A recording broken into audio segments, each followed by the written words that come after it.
जाटव साहब, ये जो आरोप लग रहा है, क्या ये जस्ट विपक्ष होने के नाते एक आरोप के तहत आप इसे देख रहे हैं, या आप उस तथ्य को भी मानते हैं, समझते हैं? क्योंकि यदि आप आंकड़ों के हिसाब से ही देखिएगा, जिन पुलिस पदाधिकारियों की बात वह कर रहे हैं, सरकारी अफसरों के प्रमुख पदों पर तैनाती की बात भी वह कर रहे हैं, संरक्षण की भी बात कर रहे हैं, तो कुछ चीजें तो सर बहुत बताने जताने की जरूरत नहीं हो, साफी है कि थोड़ा तो संरक्षण या कहें फेवरेटिज्म जो कहा जाता है वो तो मिल रहा है, और इससे क्या ही दिक्कत हो सकती है। लेकिन दिक्कत तो है, क्योंकि अब सवालों के कटघरे में खड़ा भी हो जाता है व्यक्ति। आप इन आरोपों को कैसे डिफेंड करते हैं सर जाटव साहब? देखिए, सबसे पहले तो मैं समाजवादी पार्टी की कार्यशैली जो है उसी को आपके माध्यम से सबको दिखाना चाहूंगा। ये है एक फोटो जिसमें बाबा साहब भीमराव अंबेडकर की फोटो और उसके साथ में आधा फोटो जो है अखिलेश जी ने अपना लगाया हुआ। इस प्रकार फोटो लगा करके ये अनुसूचित जाति के हमारे जो सम्माननीय हमारे जो है नेता है बाबा साहब भीमराव अंबेडकर, उनके समकक्ष स्वयं को रख करके यह क्या जताना चाह रहे हैं। इन्होंने शायद संविधान कभी पूरा पढ़ा भी नहीं है और वो उनके साथ में अपनी फोटो लगा करके इस तरीके से लोगों को गुमराह करना चाह रहे हैं। आज स्थिति फैक्ट ये है कि ये जातिवाद में घुस चुके हैं पूरी तरीके से। हर जगह ये जातिवाद ढूंढ रहे हैं। अभी आपने कहा कि हरीश मिश्रा वाराणसी में जिनको पकड़ा, उन्होंने माता कर्णी का अपमान किया, इसलिए एक कार्यकर्ता ने वहां पर शिकायत करी उनके खिलाफ। तो इस तरीके से आप किसी को भी अपमानित करेंगे। आप बाबा साहब भीमराव अंबेडकर के साथ अपनी फोटो लगा करके बाबा साहब भीमराव अंबेडकर का अपमान कर रहे हैं। आप चाहते क्या है और खुद अपमानित करते हैं, उसके बाद में आरोप मढ़ते हैं कि आप जातिवाद कर रहे हैं। आप कुछ जो है ना अधिकारियों के नाम लिख करके ये जो है ना जातिवाद हो रहा है, प्रदेश के अंदर जातिवाद हो रहा है। अरे भैया, जातिवाद की रीढ़ तो आप हैं, परिवार की तो रीढ़ आप हैं। आपने पूरा घर जो है वो पार्लियामेंट में बैठा रखा है, पूरा घर जो है आपने विधानसभा में बैठा रखा, केवल यादवों का मोहल्ला नजर आता है। ऐसे चलेगा क्या देश? यह समाजवाद। और आरोप लगाना, क्योंकि आप स्वयं गलत हैं इसलिए आरोप किस पर लगा रहे हैं? आप उस दल पर लगा रहे हैं जहां किसी प्रकार का जाति और धर्म को लेकर के नहीं, बल्कि काम करने की अंदाज और कार्यशैली के आधार पर जो है निर्णय लिए जाते हैं। लोगों को जोड़ा जाता है, उनको विधानसभाएं दी जाती है, उनको लोकसभाएं दी जाती है, उनको उनके ओहदे दिए जाते हैं। और आप जो है इस प्रकार की बात कह करके जातिवाद का रंग डालना चाहते हैं, क्योंकि स्वयं आप जातिवाद के रंग में बुरी तरीके से आकर डूबे हुए। रामजी लाल सुमन जी के विषय में आपने जो हालात पैदा कर दिए उत्तर प्रदेश के अंदर, आप रामजी लाल सुमन जी जो है वो ठीक है अनुसूचित जाति वर्ग से थे, मगर उनको यह अधिकार नहीं मिलता कि किसी और जाति के व्यक्ति या किसी महापुरुष को, उनके महाराणा संग्राम सिंह जो है उनको अपमान करें।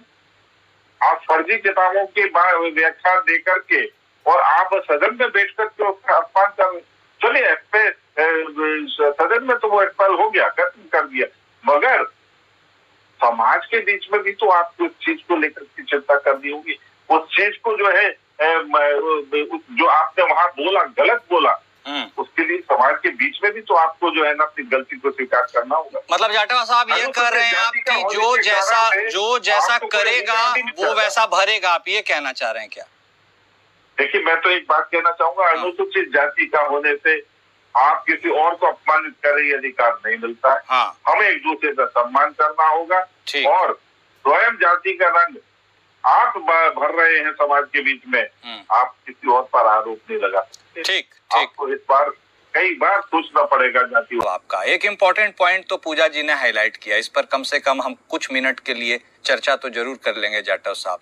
क्या पॉलिटिक्स में, खासकर आपकी पार्टी में, एक सेलेक्टिव अप्रोच भी है, सेलेक्टिव पॉलिटिक्स है? क्योंकि जिस तरह से उन्होंने कहा है, और इनके पूर्व मुख्यमंत्री अखिलेश यादव बार बार यह मुद्दा उठाते हैं कि एक पूर्व मुख्यमंत्री जब घर से बाहर आया तो पूरे घर को गंगा जल से धुलवाने की क्या जरूरत थी?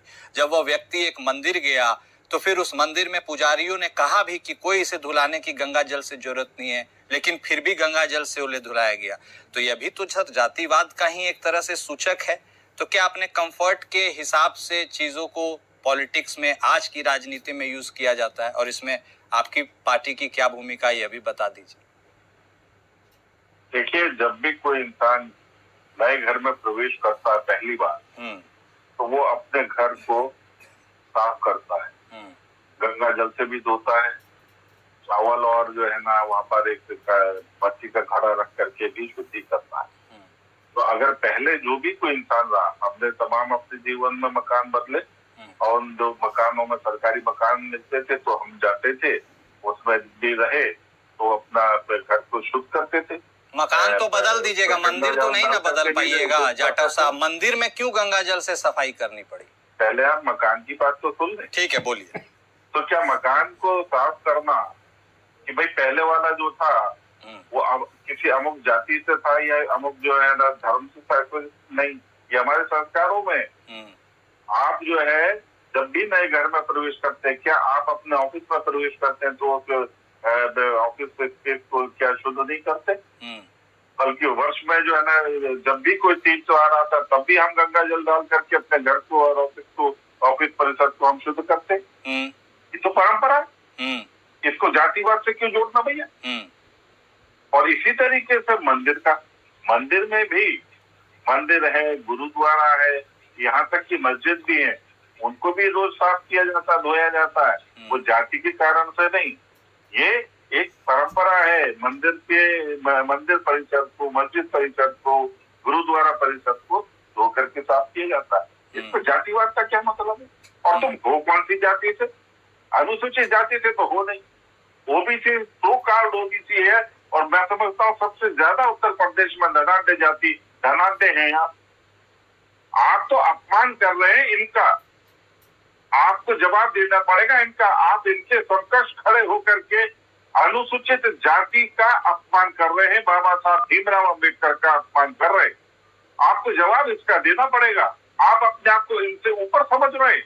आप इस फोटो को इन्होंने वितरित कराया वहां पर, जब वो लोग अपने घरों में लगाएंगे तो इसके पर पुष्प अर्चन भी करेंगे, मोमबत्ती और अगरबत्ती भी जलाएंगे। आप उसके समकक्ष अपने आप को खड़ा कर रहे हैं, ये है अपमान। तो रामजी लाल सुमन के साथ जो हुआ वह इसलिए हुआ क्योंकि रामजी लाल सुमन के साथ जो हुआ वह इसलिए हुआ क्योंकि उनका नाम रामजी लाल सुमन है, या इसलिए हुआ क्योंकि वो समाजवादी पार्टी के सांसद है? रामजी लाल सुमन जी के साथ में जाति के कारण से नहीं, उनका एक जाति को और एक देश के महान पुरुष को, महान योद्धा का अपमान करने के लिए उनका अपमान करा जा रहा है। लोग उनका विरोध कर रहे हैं, और वो विरोध इसलिए भी है क्योंकि वो इस कृत्य को करने के बाद वो उस चीज के लिए खेद भी प्रकट नहीं कर रहे हैं। मैं समझता हूँ कि वो अपनी आयु का ख्याल रखते हुए और बुजुर्ग हैं और सब समाज के साथ में रहे, और जो बात मुंह से निकल गई है हम उसके लिए खेद प्रकट करें, इसमें क्या बुराई है? हमें एक दूसरे का सम्मान देकर के ही देश को आगे बढ़ाना है। मगर ये क्या कि आप जो है ना फर्जी किताब पढ़ करके और उसका आप जो है ना उसके आधार पर आप किसी को भी अपमानित करेंगे, ये अपमान करने का तो ये देश और ये हमारा संविधान जो है इजाजत नहीं देता। मैं तो आग्रह करूंगा रामजी लाल सुमन जी से कि इस प्रकार की घटनाओं पर अंकुश लगाए, बड़प्पन दिखाएं, मेरे ही समाज से हैं, खेद व्यक्त कर दें, क्या समस्या है? ठीक है, सम्मान करेंगे तभी तो सम्मान बढ़ेगा। ठीक है, इस प्रकार की घटनाओं पे रुकेंगे, सब लोग रुकेंगे। ठीक है, पूजा मिश्रा जी, मन आहत हो रहा है, ठीक है, तो वो लोग भी अपने आप को रोक पाएंगे। ठीक है, पूजा मिश्रा जी, दलील जाटव